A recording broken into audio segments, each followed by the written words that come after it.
Thank you, Mr. Speaker. Israel lives under the constant threat of Qassam rocket attacks daily. They live under the threat of people, of families being killed daily. We think that that concept of a threat to Israel's national security will never be changed unless Palestinians give up a militarised Palestine. That's the only way you will move forward. We'd say on our side of the house the problem is clear. There's a long-standing conflict between Israel and Palestine that has lasted for over 60 years, with constant attempts at negotiation between those groups. Moreover, at the moment we have a fractured Palestinian leadership and a humanitarian crisis in Palestine. We're at a tipping point, Mr. Speaker, and that tipping point was made clear by Benjamin Netanyahu, who 2 weeks ago said he would be willing to give up the concept of a greater Israel, that he'd be willing to give up Palestine and recognise a Palestinian state for a demilitarised Palestine. We think that's a fair deal. We think that we should take it with both hands. The solution of the affirmative team is clear in this debate. We think Israel should give away all occupied territories right now except for the settlements that currently exist. Those settlements are relatively minor, at about 2% of the occupied territories. We have no problem with that. We think Jerusalem and the right of return will be left to later negotiations, and I'll explain why those negotiations would be better under a system where you have two states. Finally, that would be in return for a demilitarised Palestinian Authority. That means that the Palestinian Authority of Fatah and Hamas would give away all offensive weaponry. Mr. Speaker, you can still have a police force like you have in countries like Japan and Germany who don't have offensive forces. The final part of our model is also important. We think that the EU, the United States and Egypt, its neighbours and friends, should provide a security pact to Palestine, just like we have security pacts with Japan and Germany. So if their sovereignty is threatened, they are under a mutual obligation to protect them. We think that means that Palestinians will still feel safe in their homeland. Amidst going to talk about Palestinian Authority and the concept of terror, I have 3 points. Firstly, why now? Secondly, the benefit of a homeland. And thirdly, Israeli mindsets and the concept of concessions. So firstly, why now? The first part of this argument is pretty important, Mr. Speaker. Palestine has been in a humanitarian crisis for the last 3 years.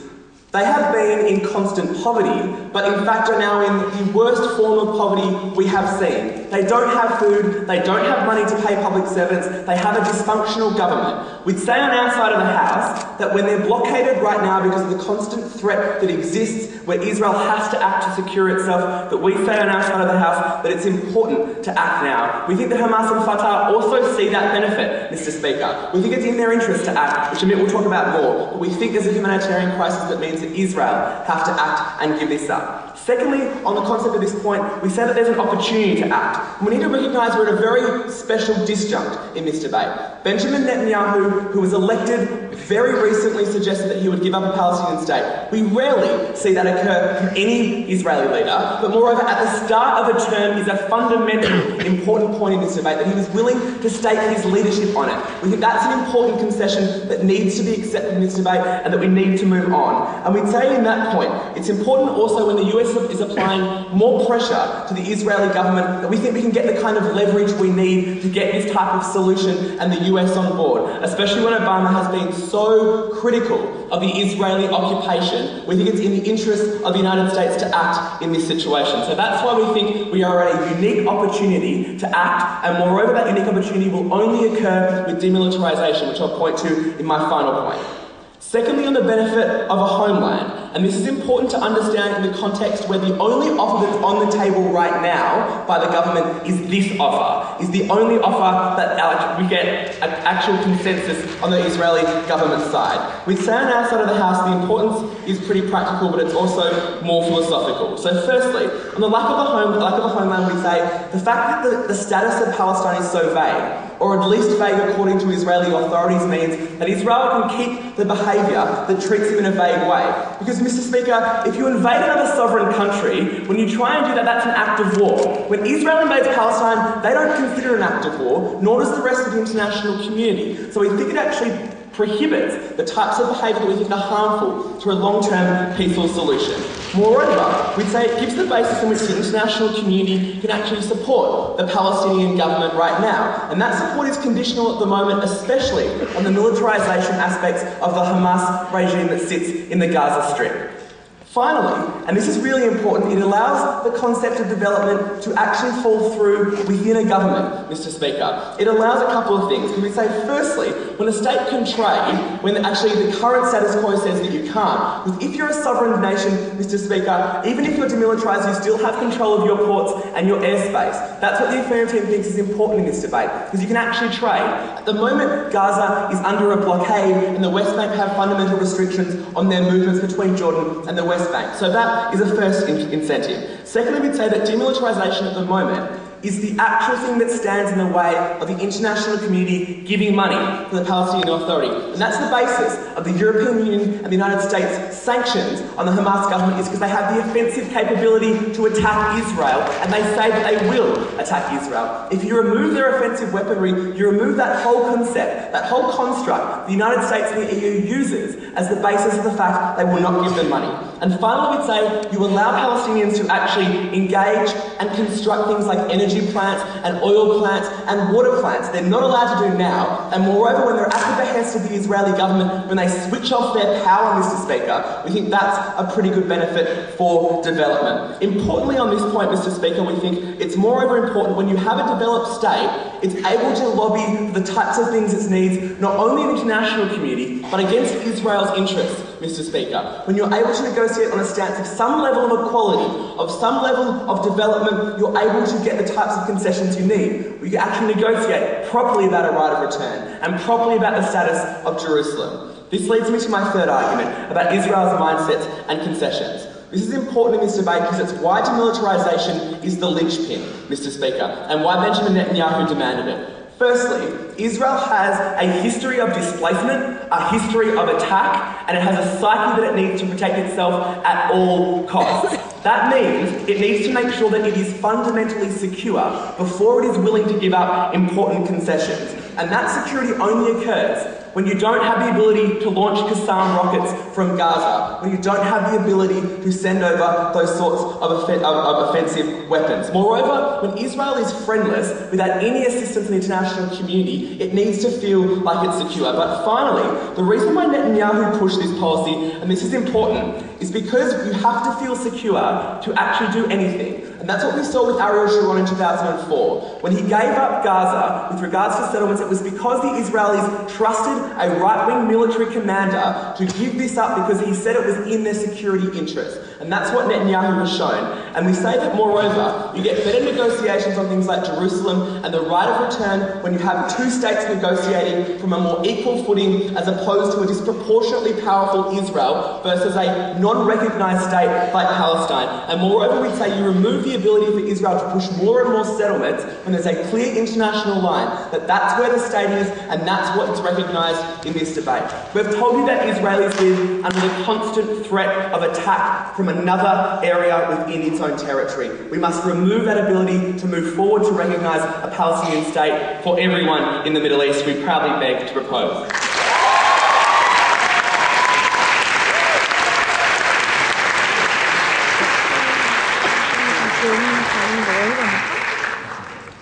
아니 내 자리니까 여기 좀 얘가 더 싫잖아. 여기가 핀 것 같아.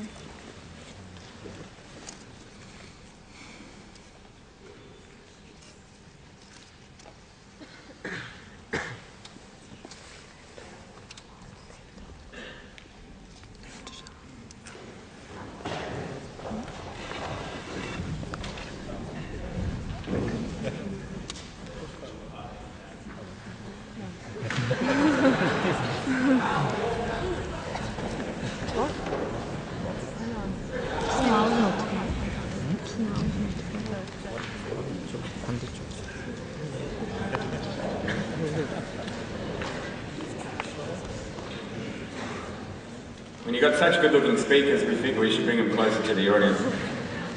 Introducing the first negative speaker representing Victoria University in Wellington, would you please give a round of applause for Polly Higby.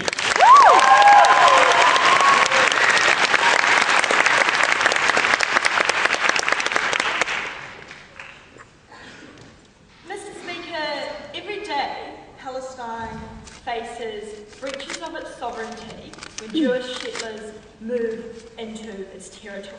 And in response to those violations of international law, violations that have been recognised, their solution is to strip any power that Palestine has to actually maintain their borders. We say that's not good enough. We say that is something that Palestine should never accept. What do we stand for in today's debate, Mr. Speaker? We say that Palestine should never accept conditions that require them to remove their capacity to actually control their borders and maintain a monopoly on coercion within their territory. We say that Palestine should have a state with an army, and that is the only thing that they should accept in any negotiations. And we say that if that requires other trade-offs and further negotiations, that will always be preferable to actually not getting what it is that they want, a real sovereign state. I'm going to talk about the nature of the sovereign state.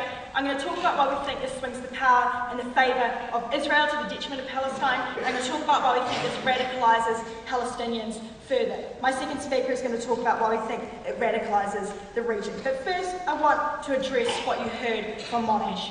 One, they told us that apparently an international force is going to defend the interests of Palestine, even though those who support international law so far have not been able to defend Palestine when those recognised principles of international law have been violated. They conceded that the reason why they were doing this was to make Israel feel safe. So if you're going to always make Israel feel safe, then tell us why you think that that international force will ever launch an offensive to actually defend Palestinians, Mr. Speaker. We don't think that that's going to happen. They told you that this was going to be beneficial for Palestine because apparently they were then going to get lots of aid. We say, first of all, that Fatah already does get aid from the US, Mr. Speaker, to try and encourage Palestinians to support it as opposed to Hamas. But further, we'd say that to actually enforce your full-scale demilitarisation, you're going to need to put in very strong sanctions to make sure that you ban all sorts of goods that could ever be used to actually create the sort of weaponry that anybody within Palestine could use. And lastly, we say that in terms of your idea that apparently this will then lead the way to further concessions, can you please tell us how you are ever going to have fair negotiations and bargaining power when one country has a military and the other country has none and has no force of their own? So, Mr. Speaker, why is it that we think that for a sovereign state to be a sovereign state, they need to have the capacity to actually maintain a monopoly of coercion over their territory? Because we say your idea that they're actually getting a sovereign state means nothing when you actually look at what a sovereign state is. The capacity to control your borders is integral to your sovereignty because it defines who you actually let into those borders and who is kept outside, who the citizens of your state are. In terms of your policies on very important things that states maintain policies over, like immigration, like trade, like even labour laws, the ability to not actually define your borders and to maintain them actually weakens your ability to affect any of the most basic policies that a state enacts. But furthermore, and even more importantly, Mr. Speaker, the fundamental role of a state is to protect and defend its citizens. And we think that you completely undermine the ability of Palestine to do that in the face of a very aggressive neighbour, Mr. Speaker, when you take that away. So you're not actually giving them a sovereign state. You're saying, here, why don't you live in this piece of territory and we're going to put in an international force that we don't think will ever actually do anything to really defend you. But second of all, we say that this swings the balance of power further to Israel in a situation in which Israel already has a lot of power. Israel has a massive military force that is already far stronger and is backed up by far stronger allies than Palestine has. When you increase Israel's capacity to get away with various abuses or uses of that force, you actually make sure that Palestinians feel even weaker, which is going to lead into my third substantive point. But further, what you do is actually create a situation in which any sort of balance of power that comes from having a neighbouring military force is taken away.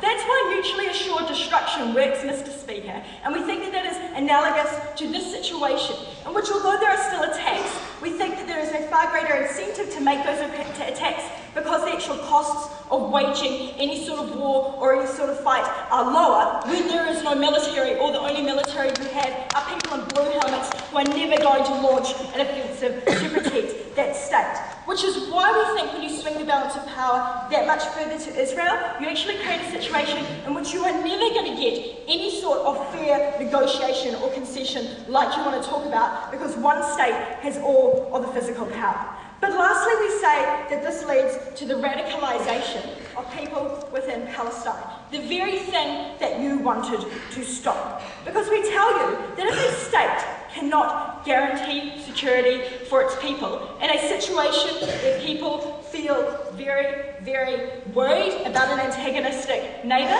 that in that situation, those people will turn to another force to actually protect them. And you already see this when you see that Fatah, even though it has an army and controls that army within the context of Palestine, the fact that they are less willing to use that army means that individuals in Palestine swing towards Hamas, who they feel can better protect them and guarantee them security. If you take away that army, we think that you're going to get a further swing to that position. We say that because Israel exploits their position in terms of the army that they have, because they still have individuals within the Israeli community who want to go into Jewish settlements within Palestinian territories, that in that situation, because you haven't actually taken away the threat that is felt to Palestinians from Israel, that you only create an incentive for individuals to flock to groups who are willing to breach the very demilitarisation that we preach. And what does that do, Mr. Speaker?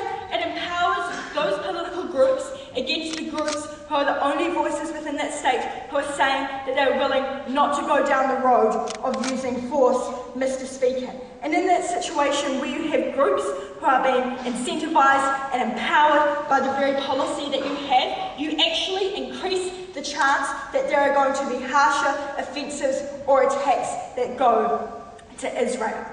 In this debate, Mr. Speaker, there are two key questions you have to ask yourself along the paths that these teams take.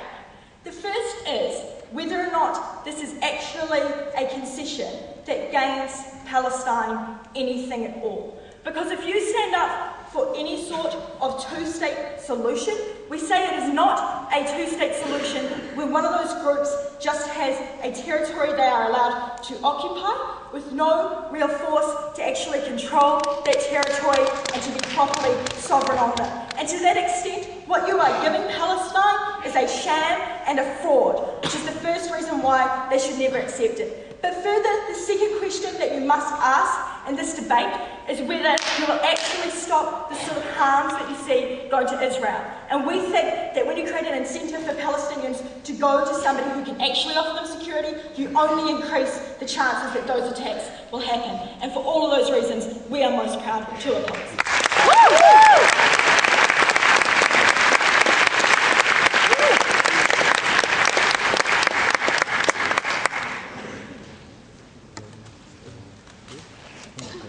Thank you. I now welcome the second speaker from the affirmative side from Monash University. Would you please make welcome Amit Golda.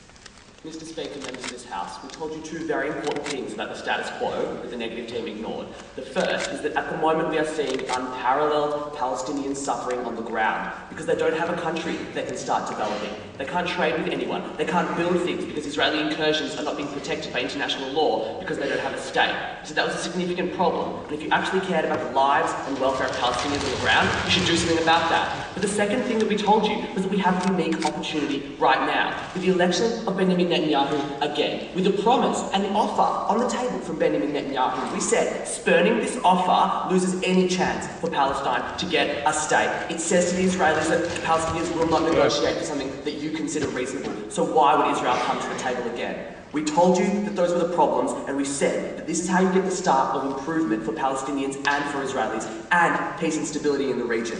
We asked the negative, how will anything get better under the negative's model, which was to do nothing and hope things will get better. In particular, the negative team's preference of militarisation, of military force, both conceptually in the role of the state and also practically for Palestine, is the problem, ladies and gentlemen. It's linking statehood with the military, which means that Israel is never willing to grant statehood to Palestine. We need to decouple those things, and I'll be looking at that more in my positive material. I have 2 points of rebuttal. Firstly, is the military necessary for a state? And secondly, is the state that we're going to give Palestine going to be worth anything at all? So firstly, is the military necessary? What we heard from Polly was, if you cannot control the use of force within your borders or your borders themselves, you don't have a state at all. We think that's a particularly simplistic analysis of the statehood requirements of Palestine right now. We think that military force is not particularly what Palestine needs to make a stable state. Otherwise, we think the state would be a little bit more stable than it is right now. We think, firstly, our model allows for them to have a domestic police force so they can actually police things on the ground. But importantly, our model allowed for their borders to be secure, even more secure than they are under the status quo. Why? For 2 reasons. Firstly, because we said that other states, like the US, the EU, Egypt, and friendly Arab states, would be, under a pact, obligated to protect Palestine in case Israel had an incursion on them. And what we heard from the negative team was, well, in the past these states haven't defended it. That's right. That's why we made it part of our model and part of this agreement, because they would be obligated under a pact. And secondly, what we think particularly is when you breach a sovereign state's borders, there is a legitimate international law defence for responding. We think that's particularly important in the context of our pact. The reason why the US or the EU or Egypt haven't reacted to Israeli incursions to Palestine is because Israel paints that as a domestic issue. We think it's very important to give Palestine a state so that it's clear when that state's sovereignty is violated. Does a state need a military, ladies and gentlemen? We think it's a particularly old-fashioned and unnuanced view from the negative team to say state and military are things that must exist together. We think control of borders will exist when those borders exist, whereas compared to right now, Israel controls those borders. We think that the state, under our model, the Palestinian state, will get much more border security than they do under the status quo. When Israel does expand settlements, when the IDF does include incursions into Palestinian sovereign states, we think that it's particularly important to understand that if the military is the key thing, if control of borders is the criteria of the negative team in this debate, that our model actually provides those things more than the status quo. To my second point, is statehood worth anything on its own? Well, we said the problems in Palestine right now, and the problems with past negotiations, is that we try to do everything at once. We try to get every single agreement on the table and get a perfect Palestinian state springing up overnight. And so, of course, Israel has said no. And then, of course, Palestine has said no. And, of course, across our many meetings and across many Camp Davids, we haven't reached agreements. What we think is key is that the Palestinian people have a state from which they can begin negotiating for outcomes like Jerusalem, like the right of return, ladies and gentlemen. We think that the negative team's model of just hoping that things will happen overnight and that Palestine will get everything that it wants, including the military, is fanciful. When Palestine having a functioning military is the biggest problem with Israel accepting that as a state right now. That's what I said in my introduction. And we think that there needs to be a response to this idea. The military and the state are always linked. Because if that's true, Israel will never give Palestine a state. We also told you, importantly, that there are significant benefits to Palestine under our model. The main ones being that it can start being a state, it can start developing, it can start having trade both within itself as a state and external to it. It can start lifting its people out of poverty by focusing, instead of spending money on its military and shooting rockets into Israel, it can start spending that money on social services. We think that at the end of this debate, it's really important that we consider the welfare of Palestinians on the ground, and our model leads to better outcomes for those people than does the negative team's approach of hoping things will get better. Now I'm going to move on to my positive material. I want to look at how this is going to affect Palestinian politics, and this meshes nicely with what Polly said about radicalising moderates in this debate. We think on the affirmative team, the problems with Palestinian politics right now is that there is an inexorable connection between violence and the outcomes of statehood. We think that too often, the outcomes of that is that any Palestinian leadership has a tense relationship with the terrorist actors within Palestine. It means that's why we've seen in the past Palestinian leadership be reticent in cracking down on terrorists which operate within their borders, and at some points actively supporting them, as we have seen the relationship between Hamas and Hezbollah. The reason for that is because because of this conceptual and practical link that exists in the minds of Palestinians on the ground and in government. This link between having a military force, between having violence and having a state. We think that we need to decouple those concepts from each other if we're ever going to move forward, not just with Israel, but also within Palestine itself. So how does our model improve, ladies and gentlemen? Well, firstly, it clearly says you do not need to have a military to have a state. Why? Because we're giving them a state without a military, and we're giving them defence without a military. They can scoff at that as much as they like, ladies and gentlemen. We think this will have an important benefit on the ground, which is that it will show people that the violence as a method of getting a state approach doesn't work. That there are other ways that you can get a state, better ways that our team is offering. We also think it gives Palestinian leadership effective political cover to do things like crack down on domestic terrorists, to do things like not cooperate with Hezbollah, because they used to have to do that because that was their military stronghold. When they have sovereignty, when they have a state and it hasn't been achieved through military means, we think that that's going to be an important benefit to the ability of a Palestinian state to govern without resorting to violence. Secondly, we think that our model results in a loss of support for terrorist and violent agents within Palestine. The reason for this is because they can no longer sell themselves as having results. They can no longer blur the boundaries between are they terrorists or are they people fighting for our land and our state. Because they've got a state, ladies and gentlemen, and this clarifies that the terrorists who operate after the Palestinian state is created are the ones who are destabilising the status quo, are the ones who are threatening your home and your state, which you have been given. It draws a bright line between people who are terrorists, ladies and gentlemen, and destabilising your country, and people who now claim to be freedom fighters fighting for you.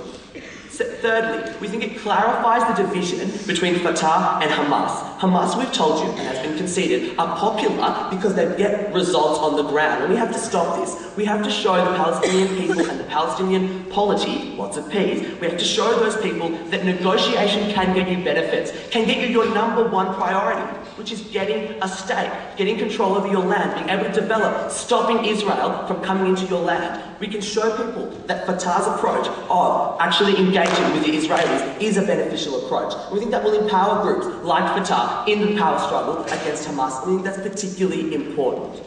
At the end of this debate, ladies and gentlemen, there are two key things.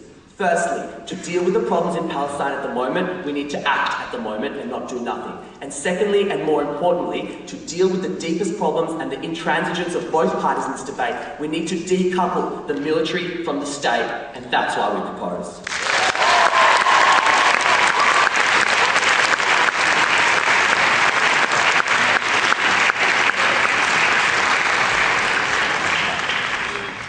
Thank you, Amit. I would now like to welcome the second speaker from the negative side, representing Victoria University, Stephen Whittington.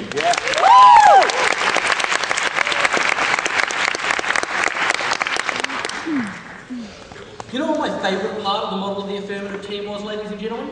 It was when they said, the first thing we need to do is to strip Palestine of an army, because only when the army is gone will Palestine not have that pesky capacity to threaten Israel. And then once that pesky capacity to threaten Israel is out of the way, we'll sit down and we'll negotiate over Jerusalem and all the other things that matter. Because, you know, only then will we get concessions that we need. Well, if we met the pro-Israel lobby, then they are absolutely correct. But if we met a sustainable long-term solution for Palestine, then getting rid of the one aspect which forces Israel to consider the consequences of their actions is certainly not the way forward. And then for Amit to stand up here and say, you're ignoring the suffering that's going on the ground now. Well, okay, we told you what we supported. We told you that we supported a Palestinian state. We said if they have to make trade-offs that don't incur getting rid of their capacity to threaten Israel, we're fine with that, but that essentially is the no-go area. So don't say we're not concerned with the suffering on the ground. We're just not only concerned with it today, we're concerned with it 20 years in the future when a state has no army and no capacity to protect itself. I've got three things I want to talk about. Firstly, why an international force will never protect Palestine. Secondly, why the ongoing consequences, or what the ongoing consequences of that fact are for Palestinian states and negotiations. And then thirdly, the regional consequences of a weak Palestine. Okay, starting with this idea of whether or not an international force will ever protect Palestine. And we've told you that there are ongoing violations of the sovereignty of the Palestinian people in the form of Jewish settlements. In response to those violations, it is perfectly rational for people to get really angry and undertake offensive military action to actually stop those things going on.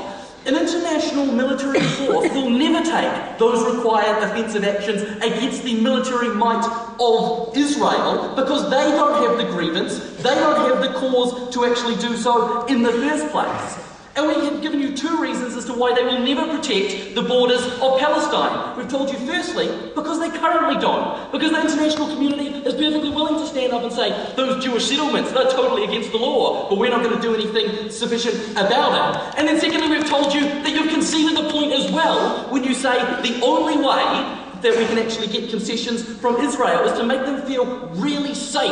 Like, there'll be no offensive action and no defensive action in response from violations of the sovereignty of the Palestinian case. Your case is founded in the idea that the international community will never defend Palestine, and that's how you're going to get a solution. Okay, then they told you, don't be ridiculous, you don't need to have a military to have a state. And then their logic went like this. Because they currently have a military, and therefore if you needed a military to have a state, they would already have a state. Okay, a military is a necessary but not sufficient condition for state. That's all your analysis of it. But then secondly, you said, and don't say it's not a state, because our model is to give them a state. That is not an argument. That is just a reassertion of your idea that you don't need a military to have a state. We question what country does not have a military but does have a state. And if your response is New Zealand, we have strategic alliances. Okay, now we'll move on to the ongoing consequences of a weak Palestinian state and an inability to defend themselves. And we say there are three consequences of not allowing Palestine to have an army, not allowing Hamas to have arms.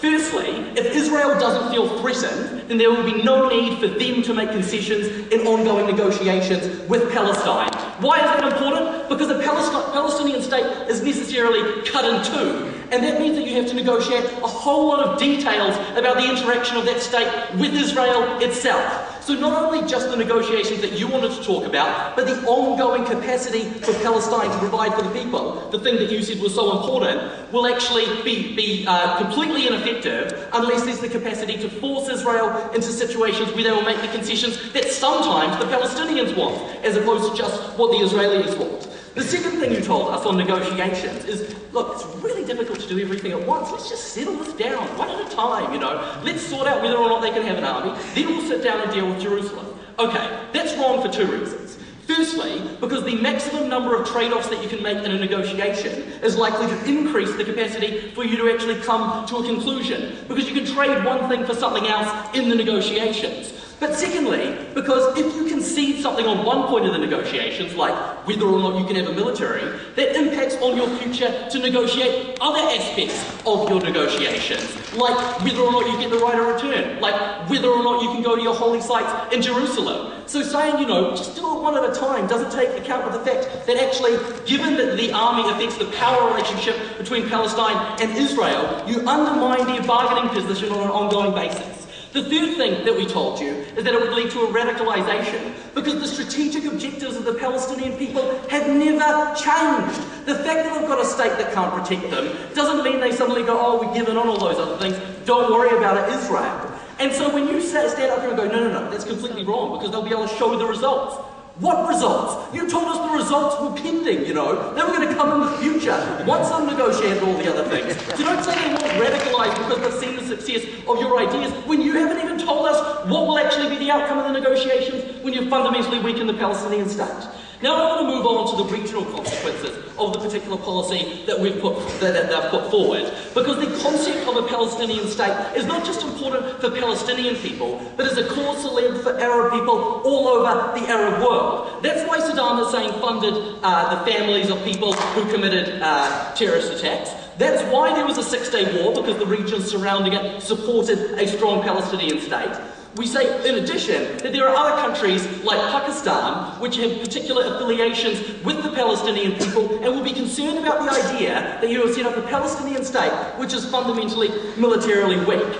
So we say that to the extent that that weakness begins to pervade the negotiations between Palestine and Israel on an ongoing basis, you're likely to see other regional players pick up the slack given the military weakness of Palestine. We say you're likely to continue to see Hezbollah funding operations outside of Jordan in terms of funding attacks and undertaking attacks against the Israeli state. Why? Because it's still in their strategic objectives to do so. In fact, you've heightened their strategic objectives to do so. Why? Because they're now the only ones who can fight for the beliefs of the Palestinian people, because you've taken away the capacity for the Palestinian people to do it. We say Syria and Egypt will continue to fund and try and get arms to those people in Palestine so that they can actually live up to their own strategic objectives. The point that Polly made about radicalisation, to which there was actually no response at all. So we say, to the extent you might be successful in slightly demilitarising the Palestinian people, the slack is easily picked up by those around them who are concerned about the longevity of a Palestinian state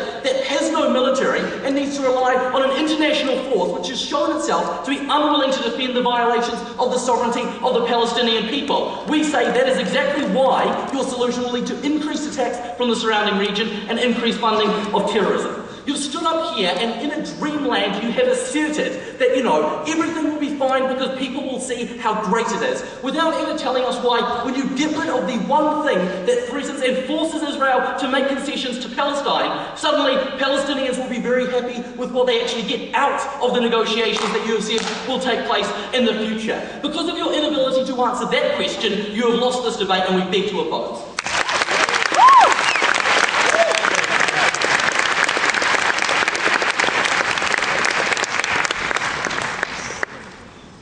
Stephen, we now make welcome the third speaker from Monash on the affirmative side, Fiona Prowse.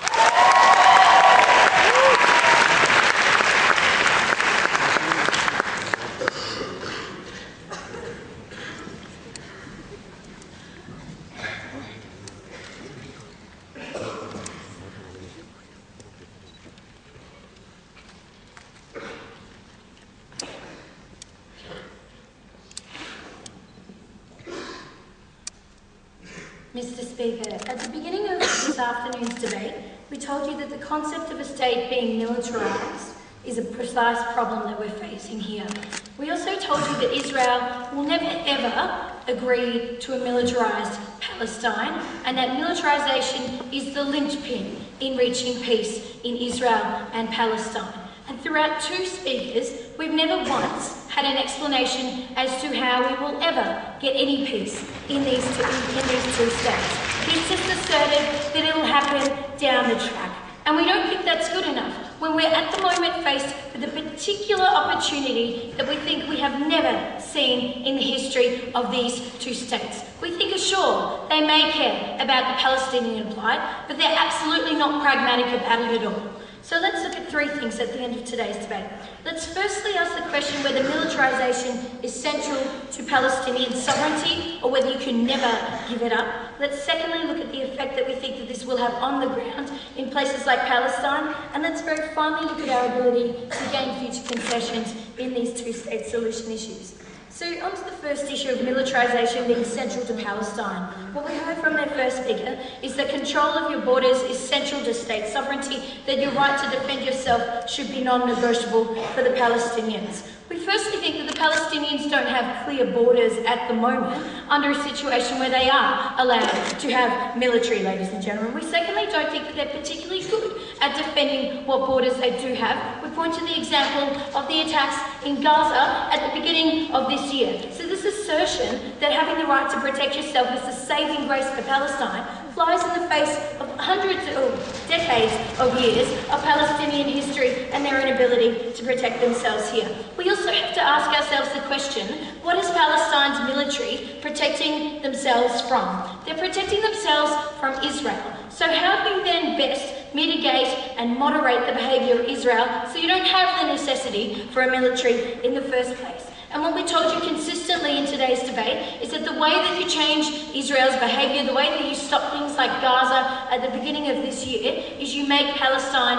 Israel feel comfortable here. And we've had absolutely no engagement from the negative team on this particular important point, because we think that when Israel is comfortable is the only time when we have ever had concessions like withdrawal from particular Gaza sentiments by Ariel Sharon. We also told you that there is a collective security pact that we support in today's debate, and that is an obligation that doesn't exist now. And this is what Steve chose to spend most of his speech on, disputing the fact that this pact will ever operate. So let's look at this. He gave us two reasons as to why supposedly this pact won't work. He firstly said that people don't protect Israel's rights now. We firstly think that it's hard for countries to justify protecting Israel's rights at the moment when suicide bombings continue to occur on a state-sanctioned level. We think that those particular bombings are hard and not very palatable to communities back at home in places like America that effectively paralyses America's ability for them to be able to protect the rights of Palestinians here. We undermine that. We also think that we clarify the unclear status of the law at the moment. It's unclear, and there is no consensus that Palestine is a state and that deserves the rights that comes with being a state. Our policy guarantees them that state and draws a clear line in the sand. So it means that Israel's ability to increase their and expand their settlements, which Netanyahu said he would give up and we think is a massive benefit in today's debate, is no longer there. The second reason he gave us is because we won't ever attack because Israel needs to feel safe, so therefore, haha, we've got you guys. Not quite that easy, Steve. We think that what Israel fears is unpredictability of attacks. Israel feels attacks that they think are based on absolutely nothing. What our policy does is it prevents those types of attacks when the Palestinians choose to cease that behaviour and that process of militarisation. And it also says that there are clear consequences for their behaviour because there are clear trigger points for the particular pact that we're looking at today. We think that it's just not true that this type of thing will never be implemented. And even if it was, that's not a good enough reason for Palestine to look at, to turn down what we think is a gift horse, ladies and gentlemen, for the Palestinian people, given their dire economic situation. So let's look at the second issue in terms of the effect on Palestinians. Let's look at this in terms of party dynamics. Steve's only response to Amit's material about how this entrenches a divide between Hamas and Fatah and how we think that is beneficial is that there are no results that we're showing here. Here we go, Steve. The result is a state. And that result is particularly important because we think that statehood is the #1 priority for Palestinians on the ground. Not only on a conceptual level, but because of all of the benefits that flow of statehood. Things like the ability to develop infrastructure. Things like having sanctions that cripple your country being lifted, which we think will only occur under a proposal that we spoke about in Tim's speech. We also think, though, that it empowers the ability of groups like Fatah to crack down on terrorists within Palestine because it sends the message that those types of behaviours and that action is not helping your plight and your claims towards statehood. It also shows that Hamas's tactics were failed, that Hamas's tactics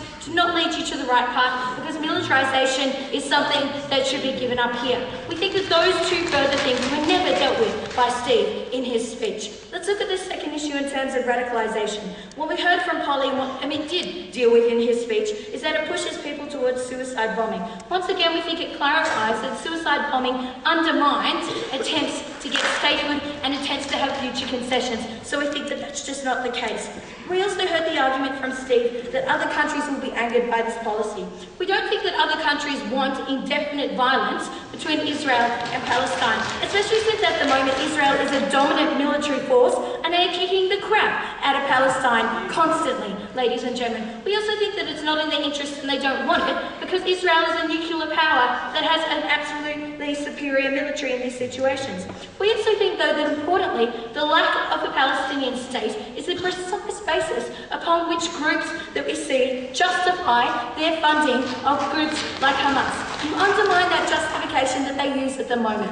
Let's look at this third issue in terms of the ability to gain future concessions. What we heard from Polly is that we can't have fair negotiations if one person doesn't have a military. That's just not true. We'd firstly point to the example of places like Japan and Germany, where they don't have militaries, and yet they are still relatively able to negotiate fairly in these situations. We also think, though, that the likelihood of fair negotiations is heightened when Israel feels comfortable, when they don't have to fear unpredictable attacks to the extent that they do at the moment, when their security pact has clear triggers and consequences for their behaviour. So we think that the consequence of this is that Israel is more likely to come to the table, and that it undermines a particularly hawkish right-wing regime that operates in Israel. And this is material that Amit brought you that wasn't dealt with, because we think that those particular groups are undermined when you show that Palestine is prepared to give up these violent behaviours. We also think that it practically prevents the ability for Israel to implement future policies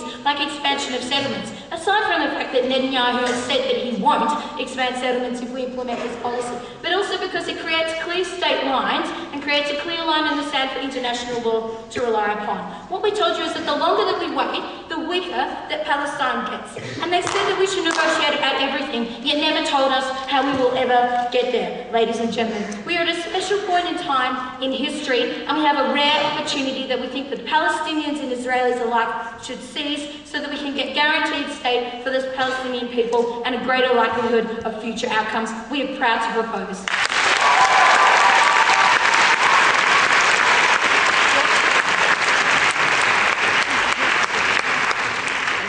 I now welcome the third negative speaker, the final substantive speaker before replies. Would you please make welcome to Victoria University, Ella Edgington.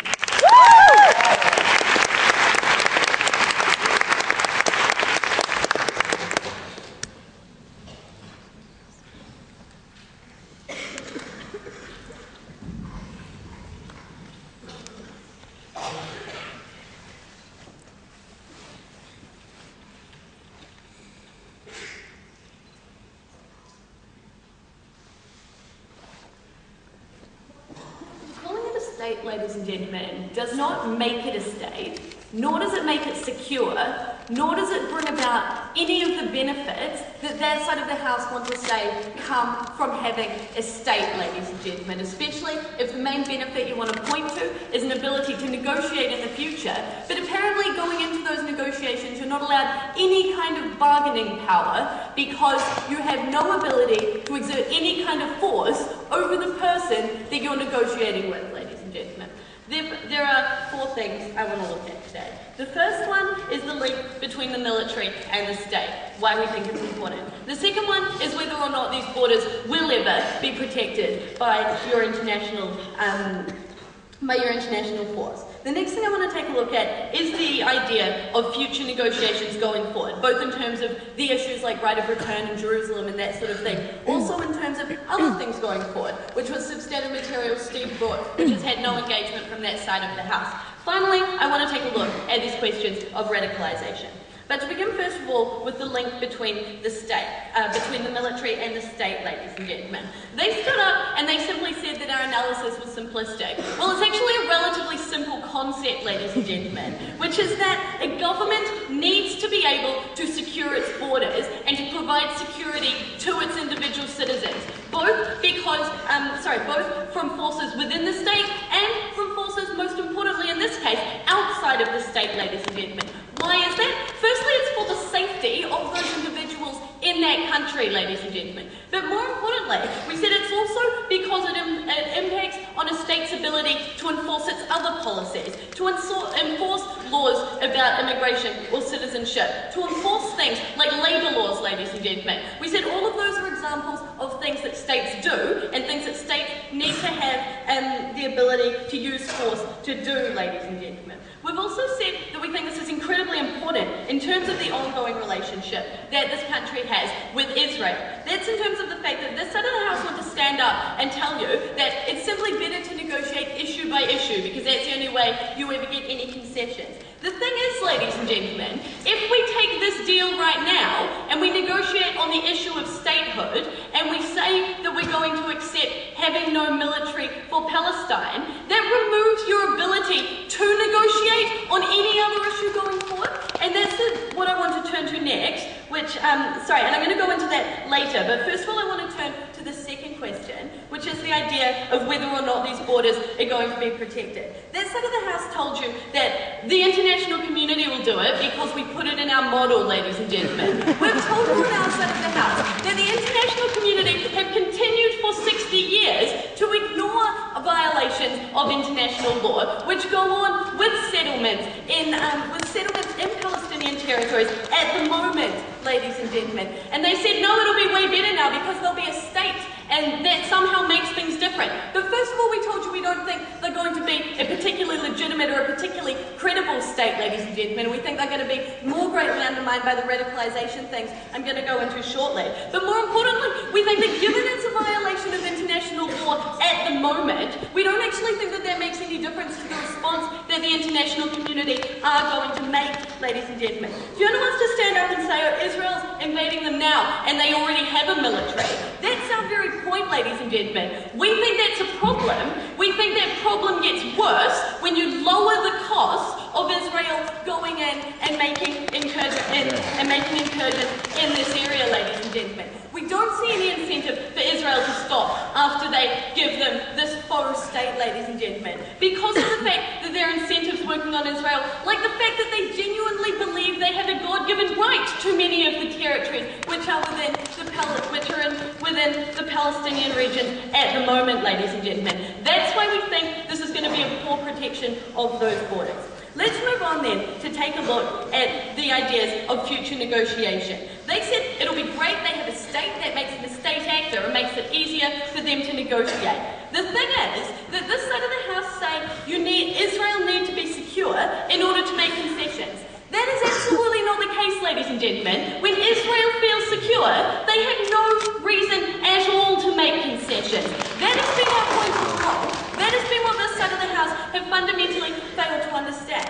We already have two actors that are at an incredibly unequal footing, ladies and gentlemen. What did this side of the house want to do? They want to make that even less equal, ladies and gentlemen. And what happens when you're negotiating on unequal platforms? You end up with very poor outcomes for one party, ladies and gentlemen. That's why their case is not the case for a two-state solution or the case for the best outcomes for the world. Their case is clearly the best case for the pro-Israel lobby, and we are not happy to stand for that on our side of the house. Furthermore, we've told you that this isn't only important in terms of moving forward with those kind of big negotiations, in terms of the right of return and in terms of Jerusalem. It's also incredibly important to the fact that there's going to necessarily be an incredibly close relationship between the Palestinian state and the Israeli state because of the fact that the Palestinian territories are split geographically, and in order to do things like move between those areas or trade between those areas, you're going to need the engagement of the Israeli state, ladies and gentlemen.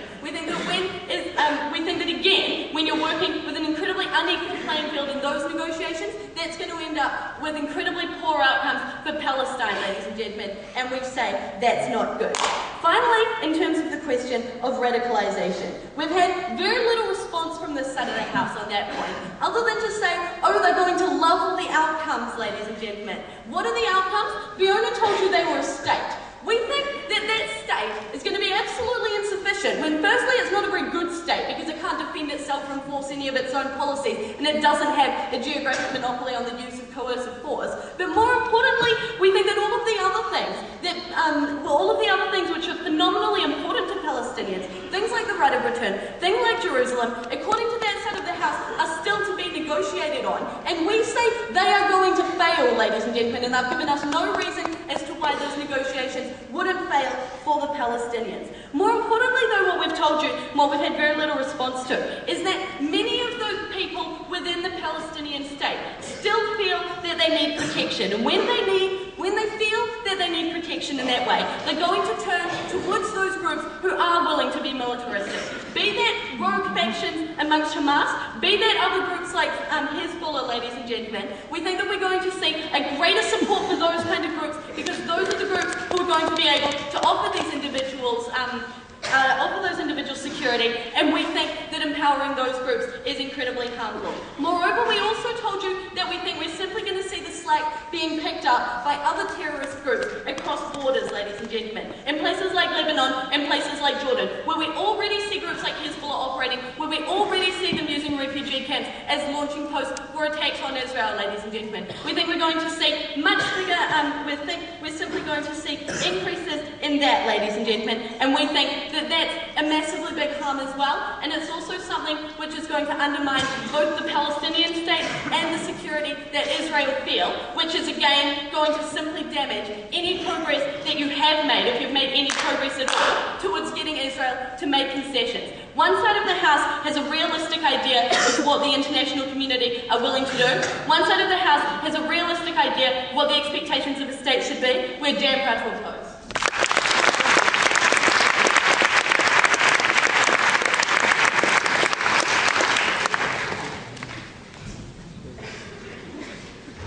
I now welcome the first reply speech, which will be delivered by the negative side. Would you please make welcome Polly?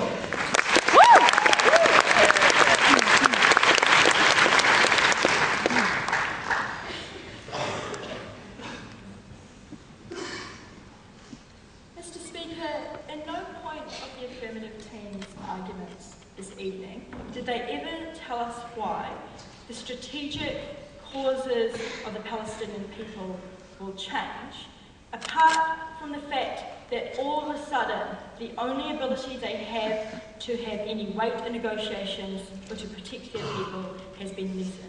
And we think that that outcome is what is going to increase the harms in the situation you have described. I want to ask two very clear questions at the end of this debate. Number one, why is this a bad deal for Palestinians on any grounds? And number two, why would this deal also be bad for Israel, the two key actors in this situation?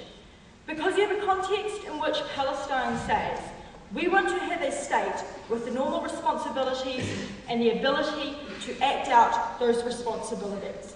That is what they want, Mr. Speaker.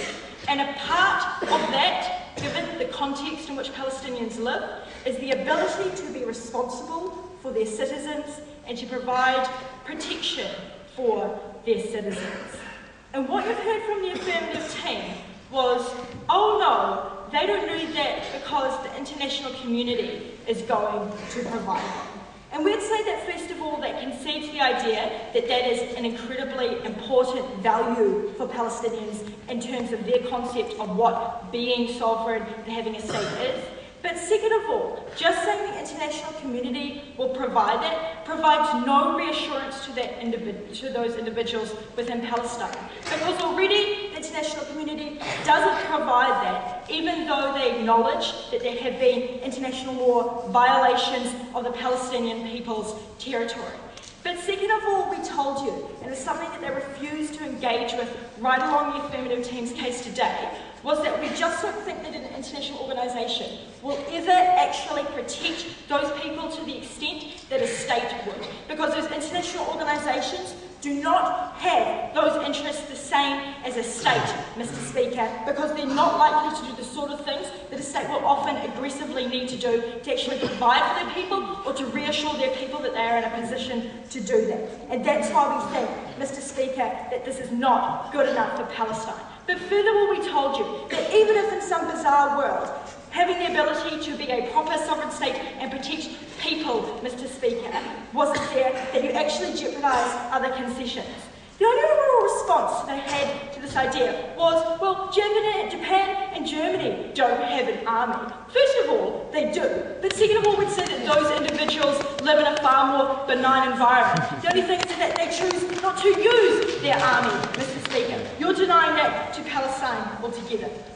But further, even if you actually want to create a situation in which apparently Israel is going to make all of these concessions because all of a sudden they don't feel threatened, we don't think you create that situation. Because we told you that as long as people don't feel that they actually have genuine protection from an aggressive state, they will go to the forces that actually do give them that. And their only response to that was, oh, but Fatah's going to look really great when they get this state for the Palestinian people, and all of a sudden Hamas is going to look really crap. The problem is that for the Palestinian people, that is not a state if it is a state that doesn't come with a guarantee that they can actually enforce its borders and keep people out. Because, Mr. Speaker, this team was never able to tell us what why the key things that underpin a lot of why Israelis go into these settlements, Mr. Speaker, was removed under their model. We still think that there are threats to individuals within Palestine, which is why we just can't say that they're going to be removed. But further, Stephen told you that this was still going to be a cause for interested parties in the region, because you still have a situation in which you don't have anything like a two-state solution. You just have a territory that doesn't have the ability to actually protect that territory and the people within it. And for all of those reasons, we are most proud to oppose.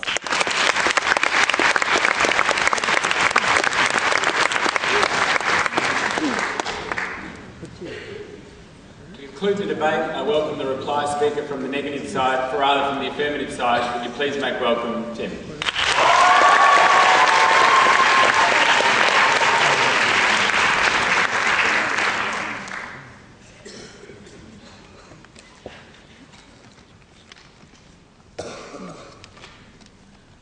Thank you, Mr. Speaker. Negotiations for the past 50 years between Israel and Palestine have been done with the threat of a militarised Palestine. And the negative told us that that militarisation was necessary for the outcome of the Palestinian state. That approach has not worked. It's time to recognise that a militarised Palestine will never be allowed to exist and work from that platform for the best possible solution. I have two questions.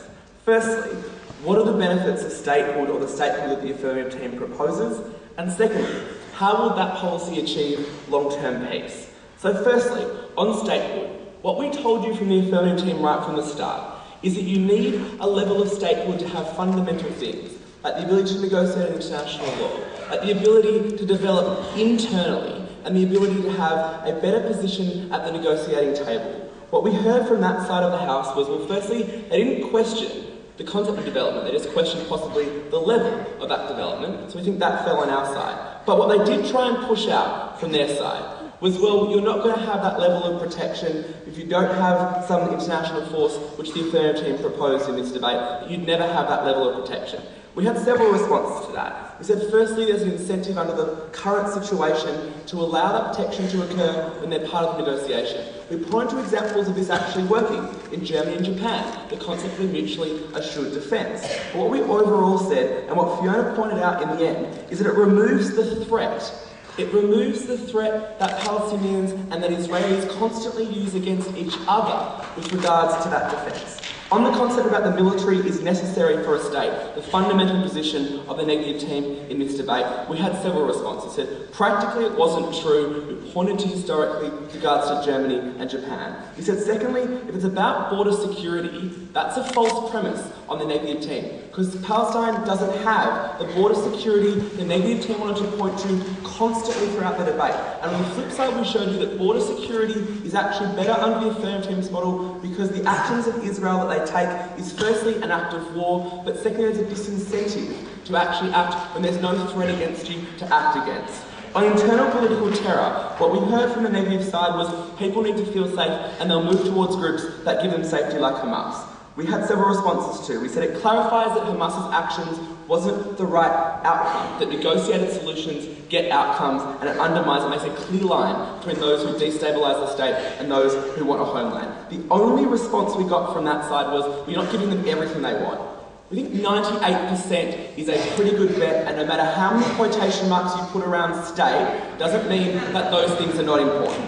On the second question, about how do you achieve long-term peace? What we heard from the affirmative team on our side was we talked about the role of negotiated peace settlements. We spoke about how you need to feel secure to get those negotiations. What we heard from the negative was that military threat needs to be a bargaining chip and that Israel will never bargain on this basis. What we said was that under that argument, you will never get a negotiated peace settlement, and it hasn't worked in previous situations. And the way you get negotiations when Israel can feel secure, we pointed to Gaza and we got no response. On regional security, what we heard from the other side was it aggravates other states when you don't give them everything they want. We said, firstly, other states are interested in a peaceful solution, we provided it. But secondly, the reason why you have instability with regards to Hezbollah is because the fact is you've never ever had a Palestinian state. We're providing that Palestinian state. Finally, on Israel and safety, what we told you is you need to feel secure. You need a clear line where you cannot and can build settlements, and we provided those clear lines. The negative team were willing just to sit back and wait.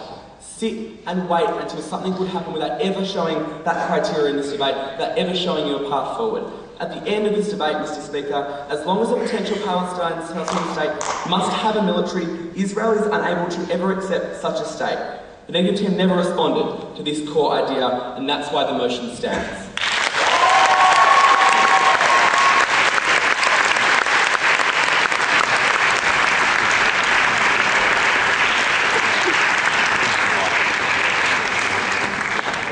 Congratulations again to both teams. Would you please join me again in congratulating them for a fantastic debate?